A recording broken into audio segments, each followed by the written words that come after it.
del Srimad Bhagavatam sobre el famoso Kali Yuga, ¿no? Muchos ya hemos escuchado y estamos familiarizados con este término, ¿no? Y hemos ya escuchado muchas de las glorias de Kali Yuga, ¿no? Y también hemos experimentado muchas de las características muy específicas del Kali Yuga, ¿no? Entonces, esas características específicas que estamos, o que hemos, o que estamos experimentando, pues son muy conocidas a todas las personas. Pero, si uno ve estas características en la luz del Srimad Bhagavatam, en la luz de las enseñanzas del Bhagavata, de los sadhus, entonces uno puede ver una cosa muy distinta. Significa una cosa que uno ve y lo ve de una manera, la misma cosa desde otra perspectiva, otra vez de otra perspectiva, aparece muy, muy distinta, ¿no? Eso, tenemos mucha experiencia de esto, ¿no? En este mundo, dos personas están observando el mismo fenómeno, la misma cosa, ¿no? Y tienen una sensación totalmente opuesta, ¿no? No sé, alguien puede ver un animal y dice, uy, estoy encantada, me encantan, no sé, tal y tal animal, ¿no? Y alguien otro puede ver ese mismo animal y puede únicamente sentir miedo o sentir como asco o lo que sea, ¿no? Mismo animal, mismo fenómeno, misma cosa. Dos personas desde su perspectiva, desde su conciencia, a través de sus experiencias previas, ¿no? Lo ven de otra manera, ¿no? Entonces lo que nosotros estamos viviendo todos, este mundo, cómo funciona y lo que sucede, ¿no? Eso es el mundo del Kali Yuga. Estos son circunstancias de Kali Yuga. Ahora, tantas diferentes personas, tantas diferentes percepciones, ¿no? Pero en general los podemos dividir en dos percepciones. Una es la percepción a través del Srimad Bhagavatam y otra es la percepción que no es a través del Srimad Bhagavatam. Puede ser a través de cualquier otra comprensión, de cualquier otra filosofía, a través de cualquier otra cosmovisión, lo que sea. Pero hay una diferencia muy clara. Si es que se ve a través de las enseñanzas del Srimad Bhagavatam o si es que se ve a través de cualquier otra perspectiva, ¿no? Ahora, obvio, cuando hablamos de la perspectiva del Srimad Bhagavatam, esto no es solo leerlo, escucharlo o aprenderlo, ¿no? lo que sí, con cada información que tenemos y con la aceptación o la apertura en el grado que nos abrimos al Srimad Bhagavatam y recibimos estas informaciones, automáticamente empieza a cambiar nuestra perspectiva. Pero todavía hay una perspectiva, digamos, superficial, y puede haber y podemos llegar a una perspectiva más y más, visión más y más profunda. Significa en el grado que el Srimad Bhagavatam dentro de nosotros empieza a hacer su trabajo, por decirlo así, empieza a manifestar sus bendiciones, lo que se caracteriza a través de diferentes pasos. Uno es el escuchar, otro es el considerar lo que estamos escuchando, otro es el practicar lo que estamos escuchando y aplicar las enseñanzas, y otro es, ¿no?, el fruto o el resultado de este proceso, que es realizar, ¿no? Entonces todo eso es incluido en el Srimad Bhagavatam. El Srimad Bhagavatam no es solo lo que escuchamos, sino lo que escuchamos, eso tiene que llevarnos a consideraciones internas. Y estas consideraciones tienen que llevarnos a practicar y aplicar. Y estas prácticas automáticamente nos van a llevar a las realizaciones. Entonces, con estas realizaciones, con este cambio de conciencia, con esta purificación del corazón, automáticamente nuestra perspectiva, nuestra visión, nuestra experiencia, nuestra comprensión de todo lo que sucede va a cambiar. Entonces, el Srimad Bhagavatam tiene este beneficio. Significa quien lo escucha y quien aplica o quien atraviesa estos diferentes pasos, automáticamente el corazón va a cambiar y automáticamente la realidad del Srimad Bhagavatam, que es la relación con el Señor Supremo, del servicio devocional, se establece dentro de uno como un hecho, no como creencia, sino como un hecho. Ese es un proceso que fluye de manera natural. Ahora, de este Kali Yuga, sabemos que las descripciones, las que ya hemos escuchado un poco en el capítulo anterior, en la conversación entre el toro y la vaca, y las razones por las cuales, ¿no?, la vaca se sintió en este estado, en cómo estaba, ¿no?, que en conclusión fue por la ausencia de la Suprema Personalidad de Dios en este mundo, que a su vez causa diferentes tipos de desórdenes que habíamos mencionado, ¿no?, y que a su vez causa, ¿no?, la ausencia de la Suprema Personalidad de Dios, causa o da espacio a las manifestaciones de Kali Yuga. Entonces, aunque este Kali Yuga es como es, y como lo vamos ahora a escuchar un poco más al detalle, ¿no?,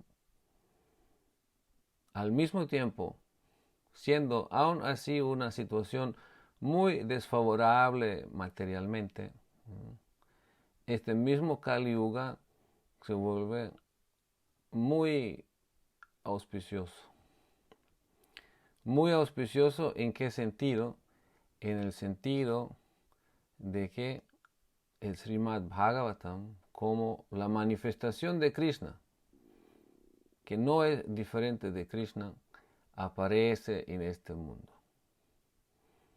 Entonces tenemos ahora una experiencia del mundo que es prácticamente muy decepcionante y tenemos una posibilidad, una invitación a conectarnos con el Srimad Bhagavatam y con la causa de todas las causas y llegar a una perspectiva muy profunda y amplia de la realidad. Ahora, obvio que no todos se decepcionan tan fácil con lo que experimentan en este mundo. Por eso vemos de que hay personas quienes están creando sufrimiento a sí mismos con todo o con muchas cosas que hacen.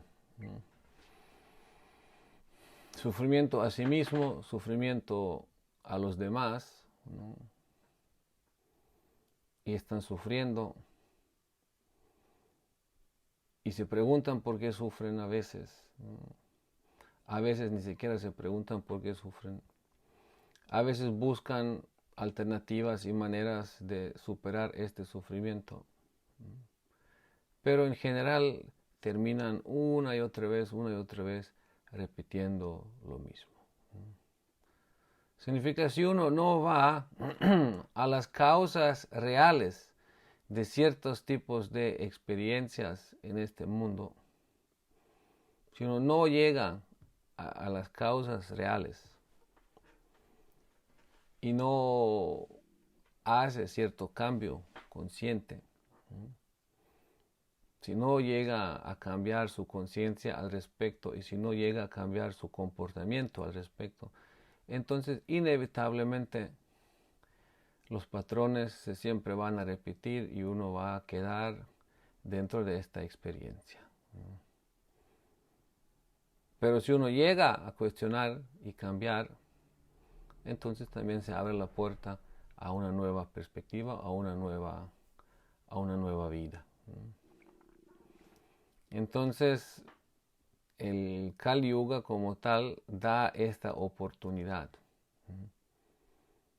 La oportunidad de tener muy fácil una experiencia de decepción, una experiencia de sufrimiento, una experiencia de desesperanza, ¿no?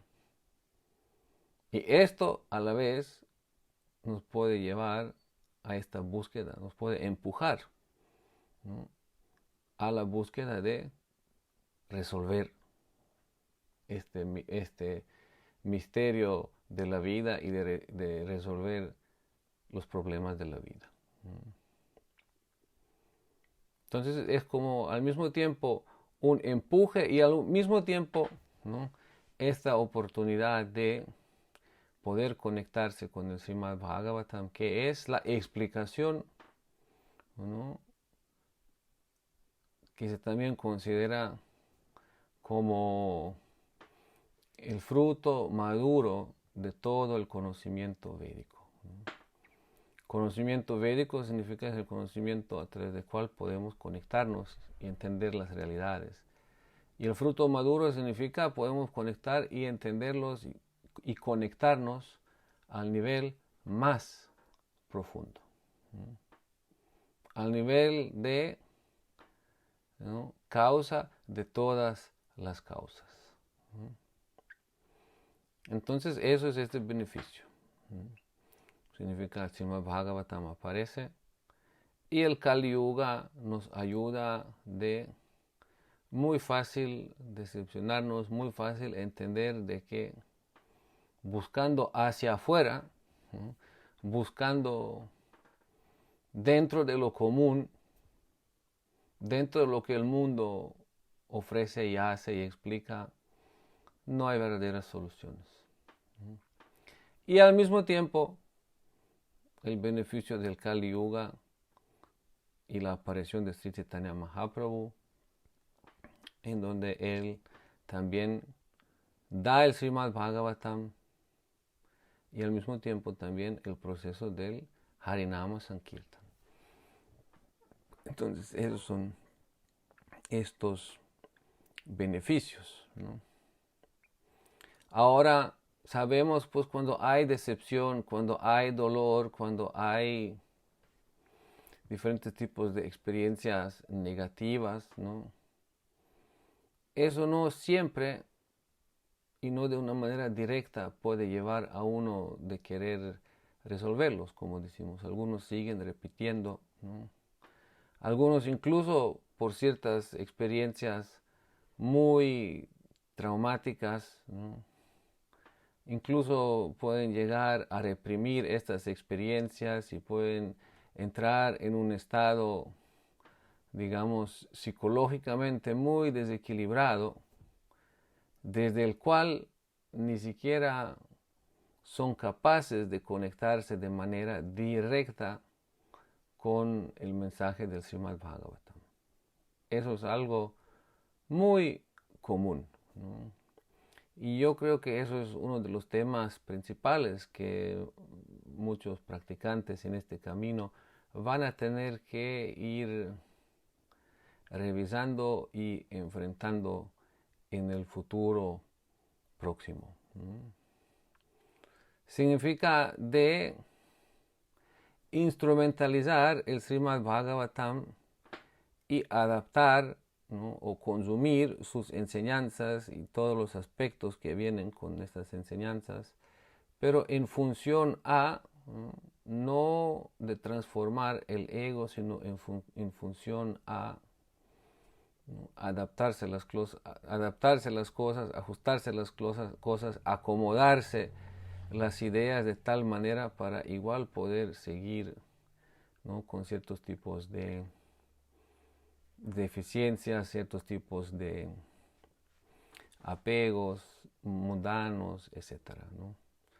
Entonces, sí se requiere, ¿no? No solo, como lo hemos escuchado muchas veces, ¿no? Canta Hare Krishna y sea feliz, ¿no? Te hace falta esto, aquello o no sé qué, entonces simplemente canta Hare Krishna, ¿no? No es la conciencia de Krishna, estas enseñanzas, no son un objeto que nosotros simplemente podemos utilizar para propósitos en donde nosotros somos el sujeto, sino justo es al revés, ¿no? Solo si aceptamos a la conciencia de Krishna, aceptamos estas enseñanzas como sujetos y nosotros nos ponemos en la posición de objetos, significa de aquellos quienes se entregan en confianza y sirven a este propósito, a estas enseñanzas. Entonces solo ahí podemos verdaderamente beneficiarnos y realizar las profundidades de este mensaje, ¿no?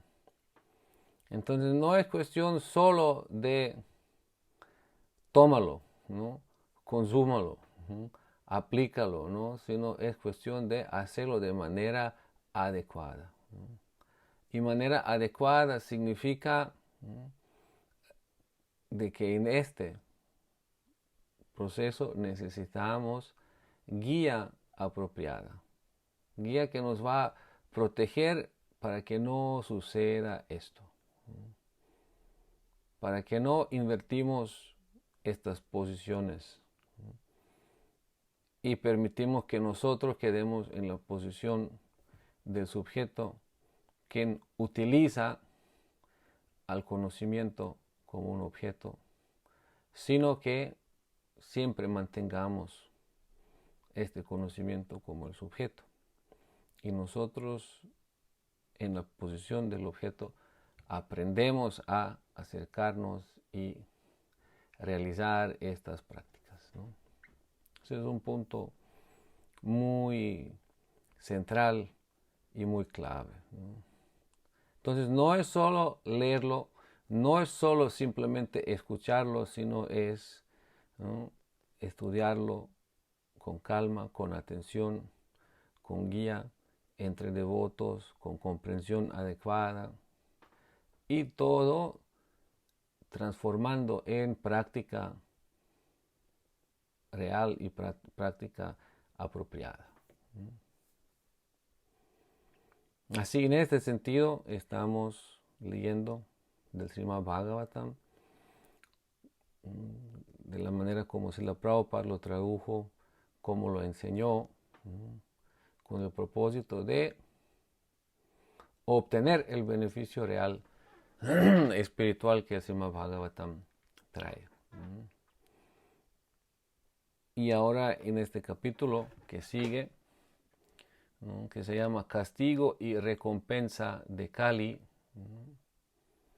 vamos a escuchar qué es lo importante aquí. Entonces, escuchamos la vez pasada de la conversación entre el toro y la vaca, y cómo Parikshita Maharaj salió y llegó hasta el río Saraswati. Entonces ahí Sutta Goswami dijo, después de llegar a ese lugar, Maharaj Parikshit observó que un Shudra de la casta inferior, vestido de rey, estaba golpeando con una masa a una vaca y un toro, como si estos no tuvieran propietario.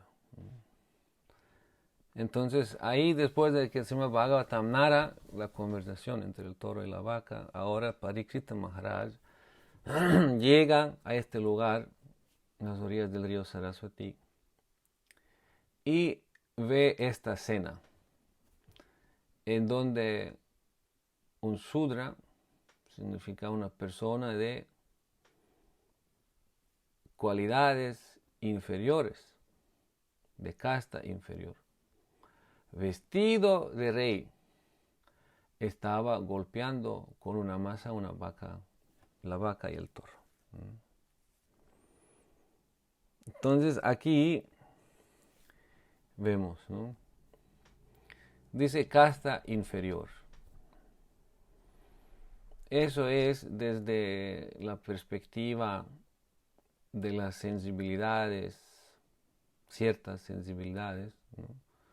Eso ya de inmediato suena como raro, ¿no?, como inferior, superior, aunque eso es un hecho de que en este mundo siempre hay inferior y superior, ¿no?, en cualquier circunstancia, en cualquier aspecto de vida.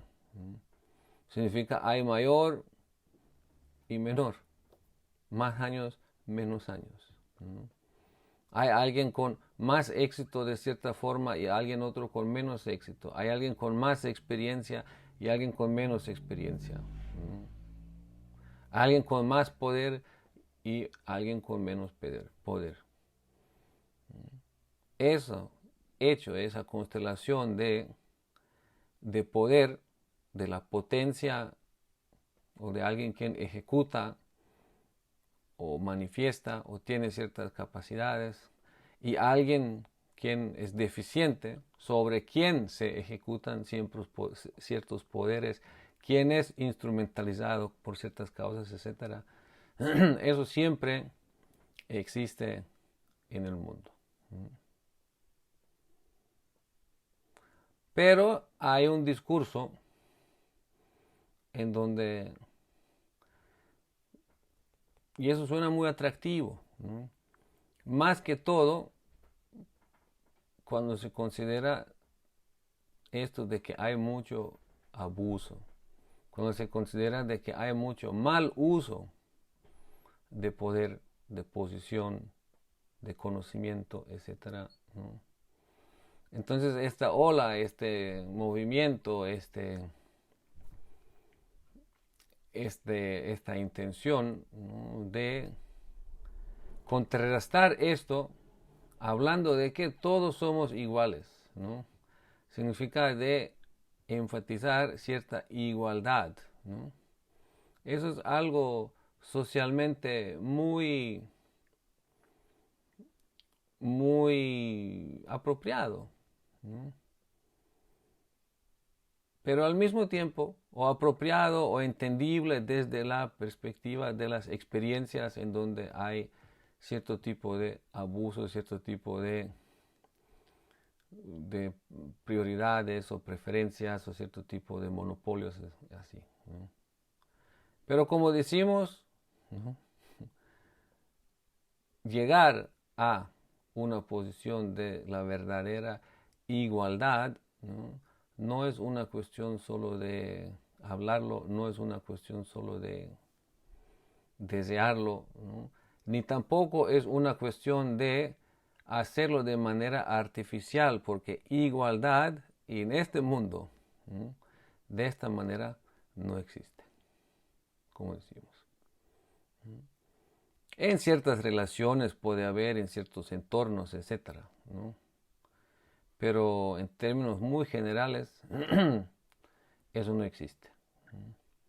Por esto, verdadera igualdad únicamente existe más allá de las dinámicas y de las realidades de este mundo. Lo que es prácticamente la meta a la que anhelamos llegar, ¿no?, un nivel de realización prácticamente espiritual.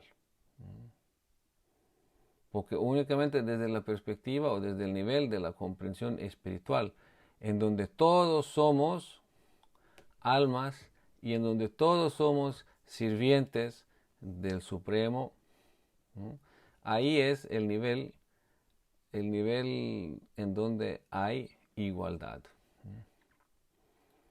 Pero incluso yendo más allá de esto, ¿no?, esta igualdad otra vez se empieza a volver más variada y otra vez empieza a manifestarse cierto tipo de, ¿no?, mayor, menor, cierto tipo de más confianza, menos confianza, etc. Significa, ¿no?, pero tiene que ser en base a una actitud no discriminatoria en base a lo externo. ¿Por qué? Porque diferencias en base a lo material siempre causan explotación, siempre causan cierto tipo de limitaciones, explotación, etc. Pero diferencias en base a la igualdad de naturaleza espiritual, ¿no?, no generan este tipo de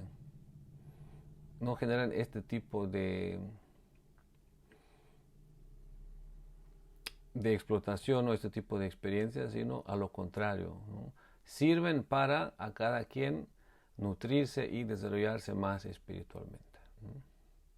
Claro, en este mundo también hay relaciones, digamos, sanas, en donde no siempre alguien en una posición más elevada explota al otro, ¿no? Significa, sí, hay relaciones también, en este mundo se pueden manifestar de manera beneficial, ¿no?, donde los maestros son benefactores de los alumnos, padres son benefactores de los hijos, ¿no?, mayores son benefactores de los menores, ¿no? Significa, puede haber un estado sano en todo esto hasta cierto grado. Hasta cierto grado, ¿por qué?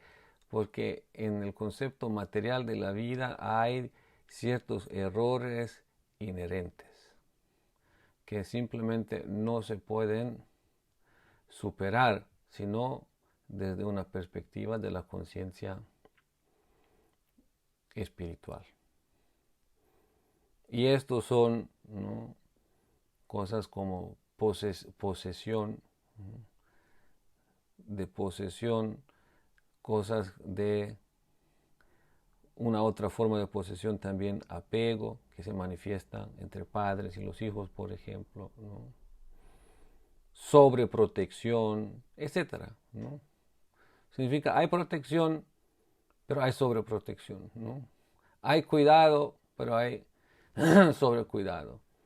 Hay enseñanzas, ¿no? Pero también es muy cerca el aspecto en donde las enseñanzas mezcladas con alguna falla o con un condicionamiento del quien está enseñando se empiezan a distorsionar.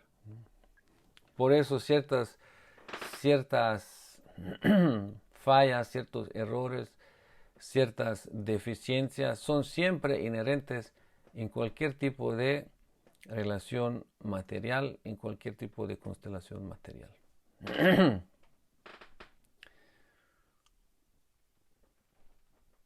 Kali Yuga es caracterizado justo por eso, ¿no? De que incluso esta sana forma de superior hacia inferior, mayor hacia menor, que puede existir, todo esto se va distorsionando al grado más y más y más degradado. Todo eso se va degradando más y más. Así que se vuelve muy común de que incluso aquellos quienes deben ser los primeros protectores de los niños se vuelven su más grande peligro.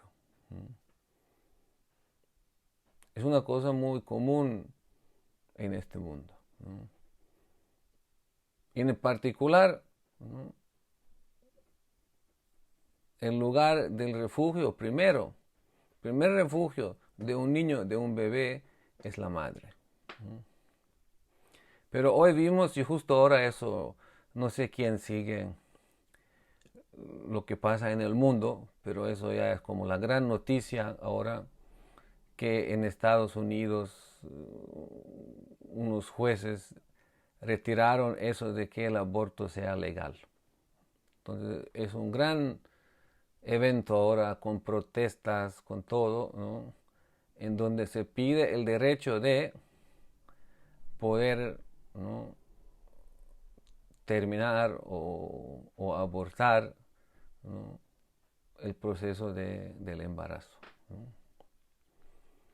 Significa hasta ese grado en donde uno llega a la conciencia de no ser consciente de la responsabilidad que conlleva esta relación que aparece en la vida de uno, ¿no? Entonces, ¿qué se puede esperar si no a este nivel que es biológicamente el más conectado y más natural, ¿no? ¿Qué se puede esperar de otros, ¿no? De que otros sean conscientes del grado de la responsabilidad con el cuidado de, ¿no?, hijos de alguien otro. Si ya la conciencia hasta tal grado de que ni siquiera las madres son conscientes, ¿no? Entonces, ¿cómo van a ser otros? Vecinos, ¿no?, profesores, políticos, ¿no? Entonces vemos que a través de todas esas diferentes esferas, las que un niño que nace en este mundo tiene que traspasar, ¿no?, hay todo el tiempo peligro. Todo el tiempo peligro. Y sí, uno puede nacer con una madre consciente de su responsabilidad. Uno puede nacer en una familia consciente de su responsabilidad. Pero ya saliendo incluso de esto, es muy difícil encontrar, ¿no?, profesores conscientes de su responsabilidad, ¿no?, aunque todavía es posible. ¿Por qué? Porque nos podemos escoger y los padres pueden ayudar a escoger los educadores, los padres pueden ayudar a guiar a los niños en términos de asociación, guiar, no controlar y escoger por ellos. Pero todavía hay como cierta posibilidad, ¿no? Pero ya llegando a nivel de los gobernantes, ya llegando a nivel de ciertas otras autoridades que en este mundo no pueden ser, ¿no?, desafiadas, ni tampoco uno puede rechazar o deshacerse del poder de su decisión sobre la vida de uno, ¿no? Como por ejemplo, muy común, la ciencia hoy día, eso es lo que hemos vivido los últimos años, ¿no? Entonces, es toda una constelación, ¿no? Y sí, ¿dónde está la familia donde uno nace? Sí, hay explicaciones a todo esto. ¿Por qué un niño nace, ¿no?, o llega al vientre de una madre, consciente o no consciente? ¿Por qué en una familia tal y tal circunstancias? Todo eso sí nosotros podemos explicar como una situación karmática individual. Pero de la misma manera, lo global también es una circunstancia de, ¿no?, karmática colectiva. Y eso es lo que es prácticamente el Kali Yuga. Y eso es lo que, ¿no?, cuando hablamos de estas karmas colectivos, karmas individuales, significa karma siempre tiene una dirección en la cual uno se puede ir desarrollando o prácticamente degradando más, o uno puede ir en otra dirección y elevar su conciencia y purificarse de todas las actividades equivocadas, karmáticas que uno ha hecho y acumulado hasta ese punto. Entonces, sí, aunque existe todo esto, aunque todo eso se puede decir como karma, todavía existe esta posibilidad de nosotros ahora tomar la responsabilidad por nosotros, ¿no?, y ahora empezar a actuar de manera consciente. Significa toda la responsabilidad para todo en nuestra vida está con nosotros. Eso es el punto de partida muy importante para entender y para aceptar. No nos sirve de nada culpar a nadie. Sino lo único lo que nos sirve es ver toda responsabilidad con nosotros. Por lo que ahora estamos haciendo en adelante, desde ahora en adelante, y por lo que hemos hecho. Significa todo lo que estamos y lo que vamos a llegar a experimentar, sea agradable o no agradable, más en relación con lo no agradable, ¿no? Hay que entender de qué son los resultados a nuestros actos previos. Y nadie para culpar.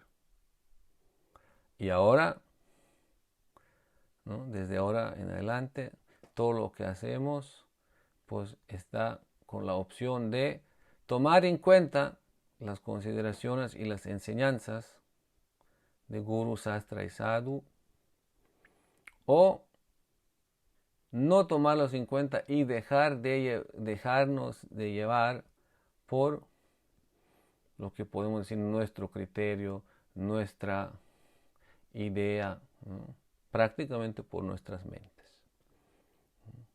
Que no siempre, desde siempre, en todo momento, es evidente, ¿no?, de los condicionamientos y de las ilusiones que puede traer esta mente. Pero en última instancia, ¿no?, es, ¿no?, quien no acepta guía de Hari, Guru, Vaishnava, prácticamente se entrega a esta corriente de karma. A la corriente significa hacia dónde nos va a llevar el karma colectivo. Y nosotros pues también dentro de esto actuando. Entonces aquí vemos este mundo y las circunstancias del mundo y qué es lo que está sucediendo. Un Sudra vestido de rey. Sudra quiere decir ejecutor. Significa alguien quien sigue, alguien quien debe obedecer, alguien quien no tiene criterio propio, muchas veces ni siquiera por lo que es bien para él, lo que es bueno para uno mismo. ¿Qué decir del criterio que es bueno para los demás? Significa mientras alguien que no tiene criterio que es bueno para sí mismo, alguien quien no tiene una visión real ni correcta, que no tiene experiencia, que no tiene capacidad de lidiar con otros, de lidiar a otros, mientras está en la posición en la que debe estar, ¿no? Esforzándose por su propio bien y ojalá aceptando algo de ayuda y guía, ¿no? Significa está en su posición en la que está, en donde tiene el chance de esforzarse por hacerlo bien para sí mismo y puede ser exitoso o no en esta tarea. Pero cuando alguien que no sabe qué es bueno para sí mismo, para uno mismo, se pone a la posición de alguien quien decide sobre otros, quien tiene poder sobre otros, entonces eso es una posición muy desafortunada. Y eso es lo que estaba sucediendo aquí. Significa una persona sin cualificación de ser rey, vestido como rey, ¿no? Estaba haciendo actos muy abominables que lo hacían evidente, que hacían evidente, que se podía ver, ¿no? De que lo que hay dentro de esta vestimenta de rey no es un rey. ¿Por qué? Porque no había esta personalidad adentro. ¿Por qué? Porque estaba rompiendo con todas las buenas costumbres. Estaba rompiendo con todos los principios básicos de la cultura védica. Significa de la cultura de la prosperidad. Esto golpeando la vaca y golpeando al toro. Significa, era evidente. Se viste de rey, significa, ¿no? Rey significa poder sobre otros, imposición sobre otros, ¿no? Pero no tiene esta cualificación. Es antivédico, por decirlo así. Antivédico significa está generando dolor, está generando circunstancias y ambientes desfavorables para el desarrollo de la conciencia, para el desarrollo en el camino apropiado de la vida, ¿no? Esto es la escena que Parikshita Maharaj llegó a ver. Significa alguien sin cualificación vestido como rey. Un Sudra vestido como un rey. Y dice, el toro, que era tan blanco como una flor de loto blanca, estaba aterrorizado por el Sudra, que lo estaba golpeando. Y estaba tan asustado que se encontraba sosteniéndose sobre una pata, temblando y orinando. Entonces, en ese estado se encontraba el toro. El toro, nos recordamos, es la personificación, ¿no?, de los principios religiosos. Y sus 3 patas estaban rotas y se sostenía, ¿no?, sosteniéndose sobre una pata, temblando y orinando. Sosteniéndose sobre una pata, eso lo hemos hablado las veces pasadas, significa sosteniéndose sobre algo de veracidad, lo que quedaba todavía en este mundo. Esta última pata, ¿no?, es algo de veracidad que todavía queda y que es accesible para las personas, ¿no? Renuncia, pureza, misericordia, ¿no?, todas esas cualidades ya se han retirado del mundo.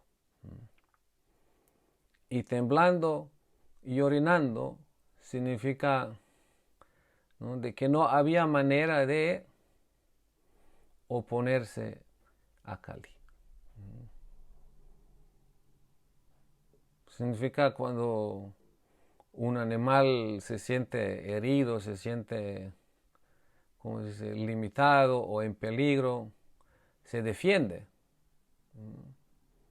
Más un toro, ¿no?, y uno observa, ¿no?, se puede defender, puede ir en contraataque, ¿no?, como hacen los animales. Pero ya cuando llega a un estado de estar temblando, ¿no?, y de estar orinando, significa ya no hay nada más para oponerse. Significa que se está desapareciendo, que se está acabando, significa que se está apagando. Significa Kali Yuga está apagando, acabando, ¿no?, con lo poco lo que queda de la religiosidad.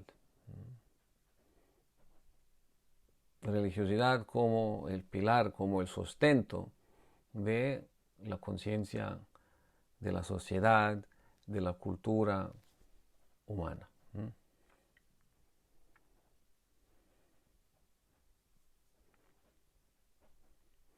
Dice, aunque la vaca es beneficiosa porque uno puede extraer de ella principios religiosos, ahora se le había empobrecido y dejado sin terneros.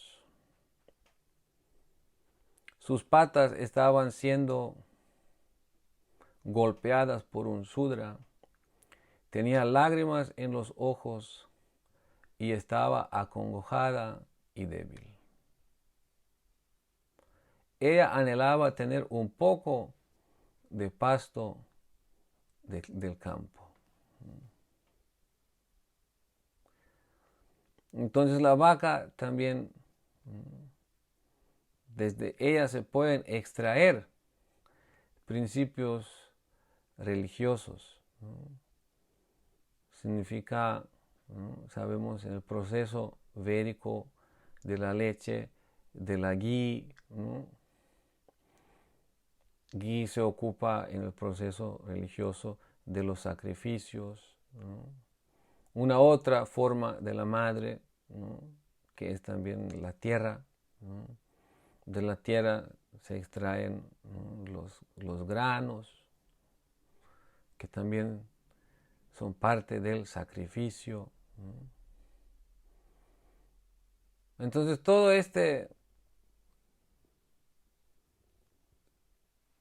todo ese ciclo, ¿no?, que es posible de cerrar a través de ofrendas religiosas, ¿no?, estaba perturbado, ¿no? Significa la vaca estaba empobrecida, dejada sin terneros. Significa un estado de degradación y un estado de donde se estaba acabando todo, ¿no? Las patas golpeadas, ¿no?, lágrimas en los ojos, acongejada y débil, ¿no? Significa un estado de destrucción, ¿no? Ella anhelaba un poco de pasto del campo, ¿no? Anhelaba solo poder, ¿no?, dar un poco de fuerza a la vida, solo dar un poco, recibir un poco de alivio. Significa tan poderoso, tan asfixiante, ¿no?, tan acabador fue la intervención de este Kali Yuga, ¿no? Significa el poder mal usado, ¿no? Poder mal usado. Cuando sucede eso, cuando hay poder, pero cuando no hay cualificación en alguien de lidiar con este poder. Entonces eso es el Kali Yuga, poder mal usado. Y el poder mal usado, ¿no?, hace de que el mundo se vuelva en lo que lo vemos hoy, ¿no?, con todos estos síntomas, con todas estas características, ¿no? Entonces ahí Maharaj Pariksit, bien equipado con arco y flechas y sentado en una cuadriga labrada con oro, le habló al Shudra con una voz profunda que sonaba como un trueno. Significa ahí Maharaj Pariksit, ¿no?, el rey del mundo, descendiente, ¿no?, de Yudhishthira Maharaj, ¿no?, dentro de la familia, ¿no?, del Señor Supremo, ¿no?, protegido por el Señor Supremo personalmente, ¿no? Significa el gran rey, ¿no?, quien era capaz y cuya tarea era de proteger el mundo, ¿no?, de mantener el equilibrio y mantener el propósito verdadero de la creación y mantener la paz y orden dentro de la sociedad. Este gran Maharaj Pariksit llega a esa escena, ¿no?, en su cuadriga labrada con oro y bien equipado, ¿no?, con arco y flechas, y con una voz profunda que sonaba como un trueno, le habla a este Sudra. Significa alguien con poder y con cualificación de saber cómo usar este poder. Habla a este Sudra quien se preasume ser poderoso, pero quien no tiene cualificación, tiene conciencia baja, en donde el poder no es usado por el bien común, sino el poder es secuestrado o usado únicamente para los caprichos propios. Y Pariksit Maharaj le habla: oh, ¿quién eres tú? Pareces ser fuerte y aún así te atreves a matar dentro de mi jurisdicción a aquellos que son indefensos. Con tu atuendo te haces pasar por un hombre divino, por un rey, pero con tus actos te estás oponiendo a los principios de los kshatriyas, nacidos por segunda vez. Entonces, aunque te vistes como un rey, tus actos te están revelando, ¿no?, de que tú no eres un kshatriya, de que no eres un rey, ¿no?, sino de que tienes conciencia baja, ¿no?, ¿Por qué? Porque estás yendo directamente contra los principios de los kshatriyas, contra los principios de la religión. Tú, malhechor, te atreves a golpear una inocente vaca porque el Señor Krishna y Arjuna, el portador del arco Gándiva, están fuera de vista. ¿Cómo estás golpeando al inocente en un lugar solitario? Eso te vuelve un criminal y en consecuencia mereces ser matado. Significa, eso es el castigo adecuado para aquellos quienes destruyen el propósito de la existencia. Significa destruyen el propósito de la existencia.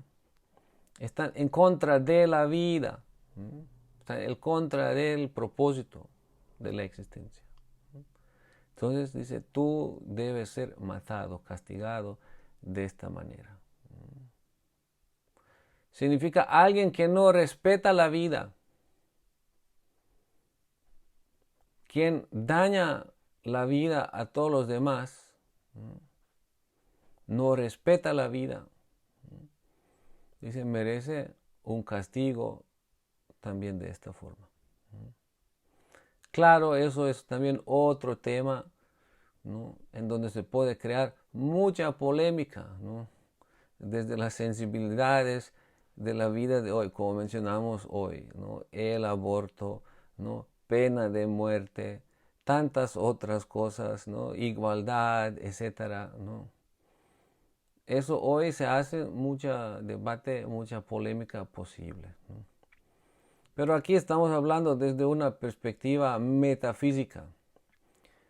Y es obvio de que los conceptos, la comprensión y los criterios de personas con diferentes perspectivas van a ser diferentes. Alguien quien se considera el cuerpo, quien se identifica exclusivamente con su cuerpo, y alguien quien entiende de que hay un alma, de que hay un cuerpo, donde hay un cuerpo sutil, un cuerpo burdo, nunca van a poder tener misma comprensión de las cosas, ¿no? Entonces aquí lo que estamos hablando, no estamos hablando para imponer sobre aquellos quienes tienen otra conciencia. Eso es muy importante. Significa, los que no tienen cierta conciencia no pueden entender ciertas cosas. Y nosotros ahora no estamos en posición de imponer nada a nadie.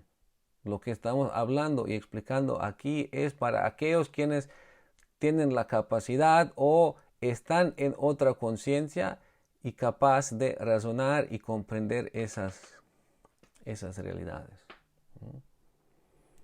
Eso es muy importante de entender. ¿Por qué? Porque si nosotros ahora sacamos esos diferentes temas y vamos a un nivel social de polémica y de debate, y insistimos en nuestros puntos, que para nosotros pueden parecer muy claros, para nosotros pueden parecer muy claros, pero a aquellos quienes no lo pueden entender así, ellos solamente van a sentir eso como una cierta imposición, ¿no?, y nunca van a poder entenderlo. Y nosotros tampoco nunca vamos a poder imponerlos. En el grado en que haya dentro de la sociedad cierta apertura, cierta capacidad, ¿no?, cierta conciencia, en este grado van a poder ir también entendiendo estos asuntos. Entonces ya no va a ser tan polémico tantas de esas cosas. Pero mientras tanto, ¿no?, es como hablarle chino a un francés y pensar que va a entender. Si a un francés hablas chino, no va a entender. Así también, si hablas a alguien que no tiene orientación ni apertura al nivel metafísico de la vida y con una contextualización metafísica, no puede entender ciertas cosas. Y a veces quizás incluso desde la perspectiva de la moral ordinaria humana, de la sociedad, puede haber ciertos puntos en donde hay acuerdo, pero va a haber muchos otros puntos en donde no hay acuerdo. Entonces nosotros aquí no estamos entrando ahora para imponer nada a nadie. Eso es lo que estamos hablando, es para nuestra concientización y para compartir con aquellos quienes no están abiertos o listos o preparados de razonar y de decidir en base a esta contextualización metafísica. Entonces el Señor Krishna se fue, Arjuna se fue, y ahora ya sabes y piensas que puedes estar haciendo lo que crees y lo que quieres en este mundo. Entonces aquí tenemos ahora dos poderes, una contra el otro, ¿no? Significa, aquí tenemos a Parikshit Maharaj, descendiente de la familia de los grandes reyes, grande dinastía. Y tenemos a Kali Maharaj, vestido de rey, pero no un rey. Significa, tenemos a alguien con autoridad sobre los principios religiosos y tenemos a alguien con autoridad sobre los tiempos que corren. Significa es un enfrentamiento, poder contra poder. Y así como Parikshit Maharaj es rey y tiene poder sobre los principios, sobre la religión, sobre la sociedad, en términos religiosos, ¿no? Entonces, de la misma manera, Kali Maharaj, ¿no?, tiene poder sobre el tiempo. Entonces, están ahí, ¿no? El tiempo que trae sus características y el pasado y la conexión que tiene sus características, ¿no? Entonces ahí vamos a ver cómo se va a resolver esa situación. ¿No se acuerdan? Este fue un encuentro hace 5,000 años. Hace 5,000 años en donde la personificación de la religión, el protector de la religión y de los principios de la vida, se está enfrentando con el malhechor, como dice aquí, ¿no?, o la autoridad de los tiempos que corren. Entonces sí, obvio, viendo ahora 5,000 años después qué está sucediendo y cómo está sucediendo, pues podemos ver y sospechar qué es lo que sucedió ahí, ¿no? De que sí, de cierta manera, Parikshit Maharaj no pudo parar a este Kali. ¿Pero por qué? ¿Por qué se dio espacio y cómo se dio espacio a Kali? Eso lo vamos a escuchar en continuación, porque eso ya son varias partes más aquí en este capítulo, en esta parte del Srimad Bhagavatam.